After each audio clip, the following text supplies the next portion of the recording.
హల్లెలూయా. Praise lord. అందరికి వందనాలండి. ఈరోజు 39వ రోజు శిలువ ధ్యానంలో యేసయ్య మనల్ని అందరినీ క్షేమంగా నడిపించిన విధానం కొరకు దేవుణ్ణి స్తుతిస్తూ ఈరోజు 39వ రోజు శిలువ ధ్యానంలో వెళ్ళకన్నా ముందు ఒక చిన్న ప్రార్థన చేసుకుందాం. మమ్మల్ని అతి మిగిలిగా ప్రేమించిన దేవానికి వేలాది స్తోత్రం ప్రభా. మీ యొక్క కృప, మీ యొక్క ప్రేమ ద్వారా ప్రభా 38 రోజుల శిలువ ధ్యానాల్లో మమ్మల్ని నడిపించిన విధానం కొరకు నీకు వేలాది స్తోత్రం ప్రభా. ఈరోజు 39వ రోజు శిల్వ ధ్యానంలో నడిపించిన విధానం కొరకే సకల మహిమ మీకే చెందేలాగున యేసయ్య పరిశుద్ధ నామం అడిగి వేడుచున్నాను తండ్రి, ఆమేన్. Praise lord. మీకందరికీ ఈ యొక్క 39వ రోజు శిల్వ ధ్యానంలో అందరికీ వందనాలండి. ఈరోజు ఎంత ఒక చక్కటి అంశం. మొన్నటి రోజున మనము మానవుని సభలో దేవుని విచారణ. ఈరోజు మనము ఒక అంశం ఏముంటున్నదంటే అధికార దురుపయోగం.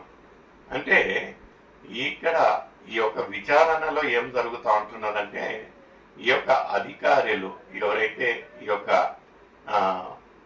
హేరోదు, ఈ పిలాతు వీళ్ళందరూ అధికారులుగా ఈ యొక్క జనములు ఏం చేశారంటే యేసయ్యను ఆ తీర్పుకు అక్కడికి తీసుకొని వెళ్ళినట్లయితే వీళ్ళు ఎవరికైతే ఈ యొక్క అధికారం ఉన్నదో వాళ్ళు ఆ యొక్క అధికారాన్ని ఉపయోగం చేసుకోలేక వెళ్ళారు. అంటే దురుపయోగం. నిజంగా ప్రియమైన సోదరి సోదరులారా, ఒక్కొక్కసారి ఏమవుతుందంటే మన దగ్గర అధికారం ఉన్నను దాన్ని ఉపయోగం చేసుకోకుండా మనము దురుపయోగం ఎక్కువ. అంటే లోకరీతిగా మనము మేలు చేయం కానీ అందరికీ కీడే చేస్తాం. ఇక్కడ ఈరోజు ఒక చక్కటి అంశం ఏముంటున్నదంటే అధికార దురుపయోగం. మన యొక్క శిల్వ ధ్యానాలలో మనం ఎక్కువగా ఆత్మీయరీతిగా ఎలా ఈ యొక్క అంశము ఉంటున్నది, లేఖనాలలో ఈ యొక్క అధికారము దురుపయోగం ఎక్కడ అంటే మనము దానియేలు 3వ అధ్యాయము 14వ వచనం నుంచి 19వ వచనంలో ఇక్కడ నెబుకద్నెజర్ రాజు ఈ యొక్క అధికారంను దురుపయోగం చేసుకోవడము ఎలా అనేది మనం చూడగలమండి. ఈ యొక్క దానియేలు 3వ అధ్యాయము 14వ వచనం నుంచి చదివి సేకరించి. అంతటా నెబుకద్నెజరు వారితో ఇట్లా నేను షద్రకు మెషకు అబేద్నెగో మీరు నా దేవతను పూజించుట లేదని నేను నిలవబెట్టించిన బంగారు ప్రతిమకు. ఇక్కడ చూసినట్లయితే ఈ యొక్క నెబుకద్నెజరు వీళ్లకు ఒక హెచ్చరిక ఏమంటా ఉంటున్నాడంటే నేను నిర్మించి నేను నిలబెట్టిన ఆ ఒక ఏంటంటే ఇది ప్రతిమకు మీరు మొక్కటం లేదు. అంటే ఇక్కడ ఈయన సహజంగా ఎవరైనా ఒక సామాన్యుడు అలాంటి ఒక క్రియ చేసినట్లయితే అదే ఈ యొక్క నెబుకద్నెజరు చేసిండు. ఇక్కడ ఏముంటున్నదంటే నెబుకద్నెజర్ దగ్గర అధికారం ఉంటున్నది. ఏ ఒక అధికారం అంటే రాజు ఒక ఉన్నతమైన ఒక అధికారం ఉంటున్నది కనుక ఇక్కడ చూసినట్లయితే సామాన్యుడు ఏమన్నా ఇలాంటి ఒక ప్రతిమ చేసి వీళ్ళు ముగ్గురు షడ్రక్ మెషక్ అబేద్నెగో దాన్ని విధేయతగా లేకపోతే దాన్ని రొక్కకపోయి ఉంటే పెద్దగా అది లేఖనాలలో వచ్చేది కాదండి.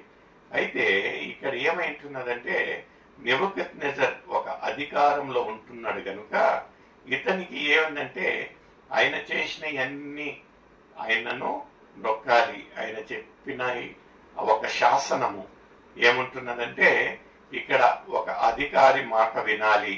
ఇక్కడ వీళ్లకు ఒక హెచ్చరికగా అడుగుతా ఉంటున్నాడు. ఏమంటా ఉంటున్నాడంటే ముందు చదవన్నమా. నేను నిలవబెట్టించిన బంగారపు ప్రతిమకు నమస్కరింపట లేదని నాకు వినబడినది. అది నిజమా? బాకాను పిల్లను గ్రోవిని పెద్ద వీణెను సుంపోనియను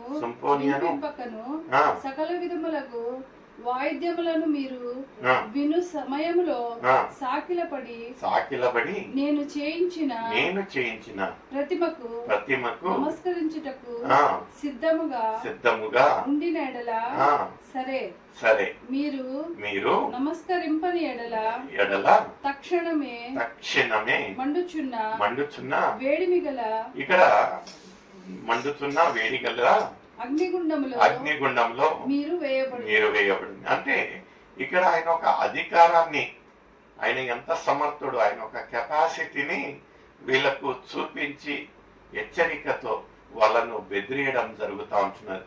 ఏమంటా ఉంటున్నాడంటే, నేను నిర్మించి నేను నిలవబెట్టిన ఈ యొక్క ప్రతిమను మీరు మొరోకరించకపోతే ఆ అగ్ని మండుతున్న ఒక అగ్నిలో మిమ్మల్ని పడవేస్తాను అని ఈయన ఒక అధికారమును దురుపయోగం చేస్తా ఉంటున్నాడు, అధికారమును చూపిస్తా ఉంటున్నాడు. బలహీనుల పైన ఆయన ఒక అధికారమును చూపిస్తూ ఇక్కడ చూసినట్లయితే, అయితే మన ఒక భక్తులు ఎవరైతే షడ్రక్ మేషక్ అబేద్నెగో దేవుని పైన ఎంత నమ్మకంతో, అలా ఆయన ఒక ఎంత సమర్థుడు అనేది, ఆయనకు ఎంత శక్తి గలవాడు అనేది వాళ్ళకు తెలుసు కనుక వాళ్ళు ఏ ఒక్క అధికారానికి లోబడలేదు, ఏ ఒక్క అధికారానికి వాళ్ళు వెనుకాడు వేయలేదు. ఈ యొక్క ప్రత్యుత్తరంగా ఆయన ఎంత హెచ్చరించి ఎంత భయపెట్టినను వాళ్ళ ఒక మాటలు, వాళ్ళ ఒక విశ్వాసం చూడండి ఏమంటున్నదండి. నా చేతిలో నుండి మిమ్మును విడిపింపగల దేవుడు ఎక్కడున్నాడు? షద్రకు మేషకు అబేద్నెగోయు రాజుతో ఇలాగ చెప్పెను. నెబుకద్నెజరు ఇందును గురించి నీకు ప్రత్యుత్తరము ఇవ్వాలన్న చింత మాకు లేదు. మేము అంటే డైరెక్ట్ గా వాళ్ళు తిరస్కరిస్తా ఉంటున్నారు, ఆయనను తిరస్కరిస్తా. ఏంటంటే, మీరు చెప్పిన మాటలను, మీరు చేయమన్న విషయాలను మేము నీకు ప్రత్యుత్తరం ఇవ్వాలని ఏం లేదు. ఎందుకంటే వాళ్ళు సేవించే ఒక దేవుడు, నమ్మగలిగిన దేవుడు, జీవం కలిగిన దేవుడు, ఒక ప్రతిమ కాదు అన్నట్టుగా వాళ్ళ ఒక విశ్వాసం చూడండి. ప్రియమైన సోదరుడా, మనము ఒక ఆత్మీయ జీవితాలలో ఒక చిన్న అలజడి, ఒక భయంకరమైన ఒక శోధన వచ్చినప్పుడు మనం గవెక్కిన లొంగిపోతామండి. ప్రభును పక్కన పెట్టేసి, విశ్వాసంను పక్కన పెట్టేసి, పరిస్థితులను పక్కన పెట్టేసి మనము మోకరించి వాళ్ళను సాకిలబడతాం. దేవునికి వ్యతిరేకమని తెలిసినను ఆ ఒక పరిస్థితికి అనుకూలంగా మనం ఏం చేస్తామంటే వ్యతిరేకిస్తా ఉంటున్నాం. అయితే వీళ్ళ ఒక గొప్ప విశ్వాసం చూడండి. ఏమంటా ఉంటున్నారంటే, ఒక రాజు, ఒక అధికారికి ఏమంటా ఉంటున్నారంటే, మీరు ఏమి చెప్పినను, ఏమి చేయమన్నాను మేము దానికి ప్రత్యుత్తరంగా మీకు ఉత్తరం ఇవ్వాల్సిన పని లేదు. ఎందుకంటే వాళ్ళు సేవించే ఒక దేవుడు గొప్ప దేవుడు కనుక. ముందు చదవండి. మేము సేవించుచున్న దేవుడు మండుచున్న వేడిమి గల ఈ అగ్నిగుండము నుండి మమ్మును తప్పించి రక్షించుటకు సమర్థుడు. హల్లెలూయా! ఎంత గొప్ప విశ్వాసము. ఎందుకంటే వాళ్ళకు తెలుసు, ఎందుకంటే no problem is bigger than god అంటారు. అంటే దేవుడు ఒక సృష్టికర్తకు ఎలాంటి ఒక సమస్య, ఎలాంటి ఒక ఇరుకాట, ఎలాంటి ఒక పరిస్థితి ఉన్ననో ఆయనకు సమర్థుడు అనేది వీళ్ళ ఒక గొప్ప విశ్వాసం. చూడండి వాళ్ళ విశ్వాసం ఇంకా ముందుగా చూసినట్లయితే చదవండి. నీ వశంన పడకుండా ఆయన మమ్మను రక్షించును. ఒకవేళ ఆయన రక్షింపకపోయినను రాజా నీ దేవతలను మేము పూజింపము. నీవు నిలబెట్టించిన బంగారపు ప్రతిమకు నమస్కరింపమని ఖచ్చితంగా చెప్పేస్తారు. ఏమంటా అంటున్నారంటే, ఏమో మీరు చేసింది దాంట్లోంచి మా ఒక దేవుడు, జీవం కలిగిన దేవుడు, సమర్థుడు, అక్కడి నుంచి తప్పిస్తాడని మేము అనుకుంటా ఉంటున్నాము. ఒకవేళ ఒకవేళ ఆయన తప్పించకపోయినను, ఎందుకంటే మాకు తెలుసు మాకు బహుమానాలు ఇక్కడ కాదు అక్కడ ఉంటున్నాయి అని. అందుకనే ఒకవేళ ఆయన తప్పించకపోయినను నీవు నిలబెట్టి తయారు చేసిన ఈ యొక్క ప్రతిమను మేము పూజింపము, మ్రొక్కము. ఎంత గొప్ప విశ్వాసం చూడండి ప్రియమైన సోదరి సోదర. మన ఒక ప్రార్థనకు, ఒక చిన్న ప్రార్థనకు జవాబు రాకపోయినట్లయితే మనం దేవుణ్ణి తిరస్కరిస్తాము, దూషిస్తాము, మన ఒక విశ్వాసము కదిలింపబడుతుంది. అయితే వీళ్ళ ఒక విశ్వాసం చూడండి, అగ్నిగుండంలో వేస్తారు, దహించే అగ్నిలో వాళ్ళు చచ్చిపోతారని తెలిసినను వాళ్ళొక దృఢమైన ఒక విశ్వాసం ఏమంటా అంటున్నారంటే, రాజా ఒకవేళ మా దేవుడు అక్కడి నుంచి తప్పించకపోయినను మేము మాత్రం ఈ యొక్క ప్రతిమను మ్రొక్కము. ముందు చదవండి. అందుకు నెబుకద్నెజరు అత్యాగ్రహము నొందిన ఈయనకు ఎంత కోపం వచ్చింది.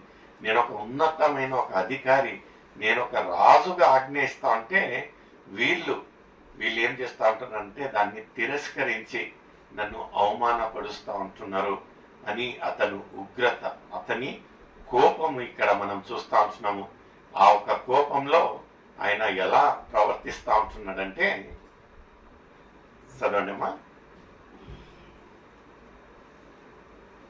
రాజా నీ దేవతలను మేము పూజింపమని నీవు నిలవబెట్టించిన బంగారు ప్రతిమకు నమస్కరింపమని తెలుసుకొనుము. అందుకు నెబుకద్నెజరు అత్యాగ్రహము నొందిన షద్రకు మేషకు అబేద్నెగో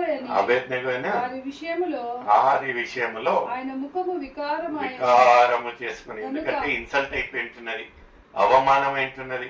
ఒక సామాన్యులు రాజు ఒక ఆజ్ఞను తిరస్కరించినందుకు ఆయన ముఖం వికారమయ్యి ఆయన ఒక కోపము, ఉగ్రతను ఎలా చూపించాడంట? గనుక గుండము ఎప్పటికన్నా ఏడంతలుగా వేడిగా చేయమని ఇక్కడ చూడండి, గుండంలో వేస్తాడని చెప్పాడు. అయితే ఆయన ఒక అధికారము చేతిలో ఉన్నది కనుక ఆయన ఏం చేశాడంట, ఆ ఒక అవమానము తట్టుకోలేక ఆ ఒక గుండమును ఏడంతలుగా వేడి చేయమన్నారంట. నిజంగా ప్రియమైన సోదరి సోదరుడా, ఒక్కొక్కసారి మనలో ఉండే ఒక అధికారాన్ని మనము దురుపయోగం చేస్తూ ఉంటున్నామా లేదా అనే ఒక ప్రశ్న మీకు మాకైతే ఉంటున్నది. ఆ రోజు ఇంకా ఆ ఒక శిల్వ ధ్యానంలో మనం చూసినట్లయితే మానవుని సభలో దేవుని యొక్క విచారణలో వీళ్ళకు ఎవరికైతే ఏ రోజు రాజుకు ఆ ఒక పిలాతుకు ఉన్న అధికారాన్ని వాళ్ళు ఉపయోగం చేసుకున్నట్లుగైతే వాళ్ళు యేసయ్యను నిర్దోషిగా వదిలేవారు. అయితే వాళ్ళు దాన్ని దురుపయోగం చేసుకుని ఏం చేశారంటే ఒక పరిశుద్ధుని ఒక పాపపు ముద్దగా ముద్రించి ఆయనను బలి చేసినట్టు మనం చూస్తూ ఉంటున్నాం. నిజంగా ప్రియమైన సోదరి సోదరుడా, మనం ఈ యొక్క శిల్వ ధ్యానాలలో ఆఖరి రోజులలో ఉంటున్నాము. ఈరోజు 39వ రోజు శిల్వ ధ్యానం. రేపటి రోజున 40 రోజుల శిల్వ ధ్యానాల్లో ముగించబడతా ఉంటున్నది. ఎలా ఉంటున్నది మన ఒక జీవితం, ఎలా ఉంటున్నది మన ఒక ఆత్మీయ జీవితం? నిజంగా ఒక కదలిక ఉంటున్నదా? నిజంగా మన హృదయాలలో ఒక కదలిక ఉంటున్నదా? ఆయనను మన ఒక సొంత రక్షకునిగా మనం అంగీకరించుంటున్నామా? ఒకవేళ లేనట్టుగా అయితే ఇదే అనుకూలమైన సమయం, ఇదే రక్షణ దినం ఉంటున్నది. నా ప్రియమైన సోదరి సోదరులారా, మన ఒక విరిగి నలిగిన హృదయాలను దేవునికి సమర్పించి ఆయనను మన ఒక సొంత రక్షకునిగా అంగీకరించి, దేవా నన్ను నీ యొక్క బిడ్డగా అంగీకరించు, నీ యొక్క పరిశుద్ధ రక్తంతో నా ఒక హృదయాన్ని కడిగు అని మనం మొరపెట్టినట్లయితే నమ్మగలిగిన దేవుడు, ప్రేమ కలిగిన దేవుడు, నిన్ను నన్ను ప్రేమించే దేవుడు మనల్ని క్షమించి ఆయన బిడ్డగా అంగీకరిస్తాడు. May God bless you. Thank you. Sing unto the Lord a new song, because the kingdom of heaven belongs to the kids. Praise the Lord. Greetings to you all in the matchless name of Lord Jesus Christ. As you all know that His Grace Ministries have conducted singing competition season 1 and season 2. It's a good news for all the kids aged between 4 years to 13 years because His Grace Ministries are launching Kids Special Singing Competition. All the details will be provided to you all if you all contact us. Registration fees for group is 500 rupees and solo 200 rupees. Don't hesitate. It's a beautiful platform live casting in Shubhavakyam channel. Thank you.